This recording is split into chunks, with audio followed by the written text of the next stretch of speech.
3월 27일 말씀과 기도입니다. 오늘 본문은 사무엘상 28장 15절에서 25절이고요. 제목은 꺼지지 않는 말씀입니다. 어제 본문에서부터 오늘까지 나오는 본문의 내용은 사울이 신접한 여인을 찾아가서 죽은 사무엘의 영을 불러내는 모습을 담고 있습니다. 우리가 이렇게 죽은 영혼을 불러내는 것을 강령술 혹은 요즘 표현으로 하면 채널링이라고 말합니다. 그리고 그것을 행하는 사람들을 영매라고 부르지요. 신접한 여인.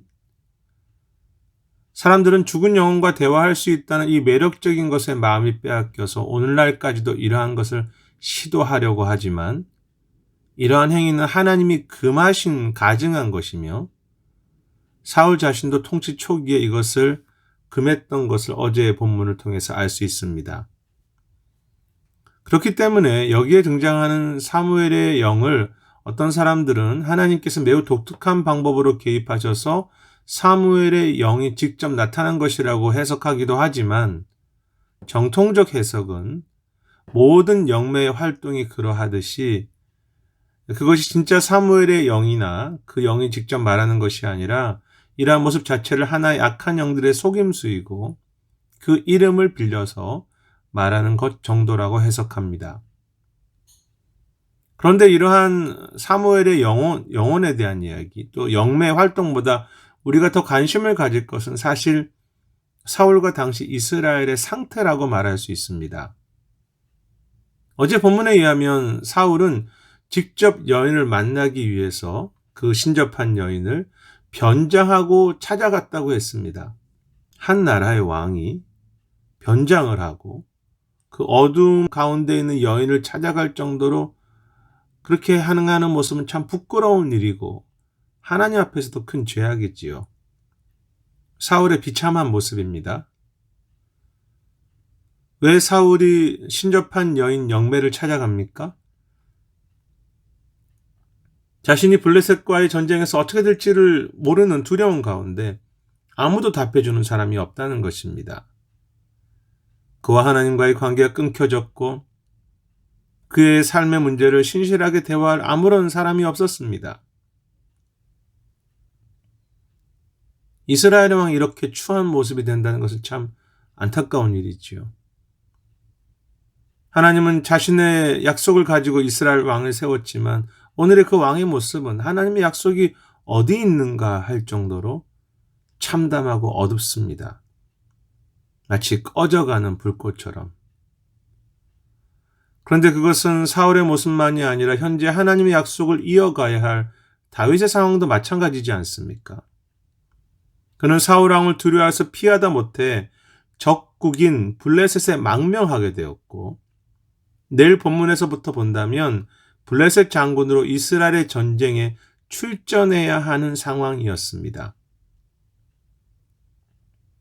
하나님께서 이스라엘의 왕으로 세우신 사람이 이스라엘을 떠나는 것도 힘든 일인데 그 자신의 하나님의 나라를 향해서 전쟁해야 했습니다.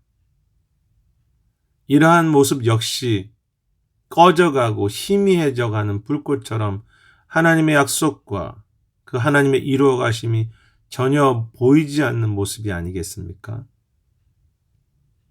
그리고 그렇게 희미해지고 꺼져가는 것은 오늘 우리의 삶의 모습도 마찬가지이죠. 하나님의 약속은 언제나 분명합니다. 하나님께서 우리와 함께 하시며 하나님은 자신의 선하심을 이루어 가시고 교회를 붙잡고 계시며 하나님의 뜻을 가정과 세상 안에서 이루어 가시는 것이 하나님의 약속입니다. 그러나 현실은 그 약속과 하나님의 손길이 꺼져가는 불꽃처럼 희미해 보입니다. 소망이 보이지 않을 때가 많습니다. 그것이 우리가 낙심하게 되고 절망하며 멈추게 되는 부분이죠. 꺼져가는 불꽃과 같은 말씀, 꺼져가는 언약, 꺼져가는 것처럼 보이는 하나님의 손길들. 그런데 흥미로운 것은 이러한 영매를 통해서 신접한 여인을 통해서 사무엘의 영을 불렀을 때 그 사무엘의 영이 말하는 내용입니다. 물론 그것은 앞에서도 말했던 것처럼 실제 사무엘의 말이라고 할 수 없는데요. 그럼에도 그 말을 통해서 전해지는 내용이 무엇입니까? 17절에서 보면 하나님께서 너의 손을 그 나라에서 떠나서 이제 너의 손으로 떠나서 다윗에게 그 나라를 줄 것이라고 말하며 18절에서는 너가 하나님의 목소리에 청정하지 않았고 그래서 아말렉에게 그 일 행하지 않았다고 그렇게 이야기합니다. 또한 19절에서는 이제 너와 아들을 블레셋 사람들의 손에 넘기며 죽음에 이를 것이라는 그런 내용이 나오죠. 위의 내용은 하나님께서 이미 사무엘을 통해서 하셨던 약속이고 말씀입니다. 그 약속이 다시 들려지고 있습니다. 아니 이제 그 약속이 이제 이루시겠다는 것입니다. 결코 사라지지 않는 꺼가지 않는 그런 말씀과 약속이라고 할까요? 학자들은 하나님은 이러한 영매의 말, 즉 아름답지 못한 방법을 통해서도 하나님의 뜻을 다시 분명히 드러내시는 내용이 이 본문이라고 해석합니다. 현재의 모습은 분명 하나님의 생명이 보이지 않습니다. 하지만 하나님은 이러한 불쾌한 방법 속에서도 하나님의 뜻을 분명하게 하시며 그의 약속을 이루고 계신 것입니다. 그 하나님의 약속을 이루는 것을 말하는 것이 멋진 모습이 아닙니다. 하나님의 말씀이 지금 멈춘 것처럼 보이고 저 하찮은 영매를 통해서 이상한 방법으로 전달하신 하나님의 말씀이지만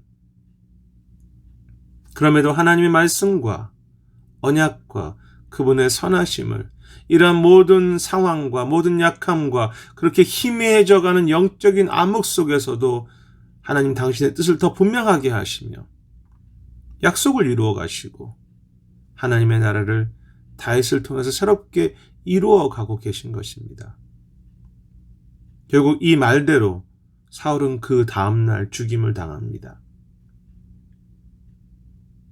우리의 삶은 눈에 보이는 것이나 영적으로나 매우 혼돈스럽고 어두울 수 있습니다.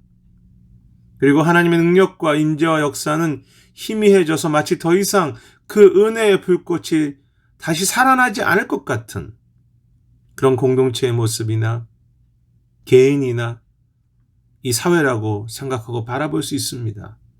하지만 하나님은 그 불꽃이 죽었다고 생각하는 어떤 순간에도 그것을 꺼뜨리지 않으시며 다시 새로운 생명의 역사로 함께 하시고 다시 그 은혜의 불꽃, 그 말씀의 역사하심, 그 성령의 임재와 능력과 열매를 결코 꺼뜨리지 않으십니다.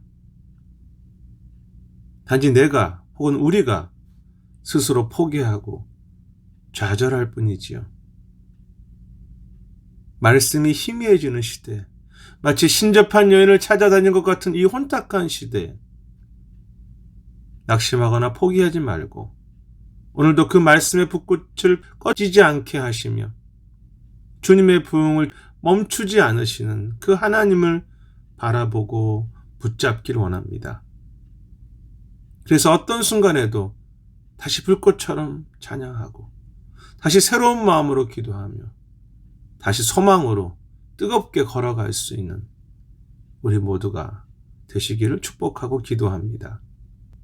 오늘의 기도 제목은 꺼지지 않는 불꽃과 같은 주님의 임재와 말씀처럼 우리의 믿음과 은혜와 성령의 은사와 열매도 어떤 상황에서도 다시 불붙듯이 일어나도록 그렇게 기도하시길 바랍니다. 또한 이 땅과 나라들을 위한 기도 제목인데요. 여전히 전쟁 가운데 있는 러시아와 우크라이나를 위해서 기도하길 원합니다. 그곳에 평화가 속히 오도록 그리고 그토록 변하지 않는 북한이나 모슬렘의 나라들 속에 말씀과 회복의 불꽃이 분명하게 드러나는 그런 은혜를 달라고 애통으로 기도해 주시기를 바랍니다.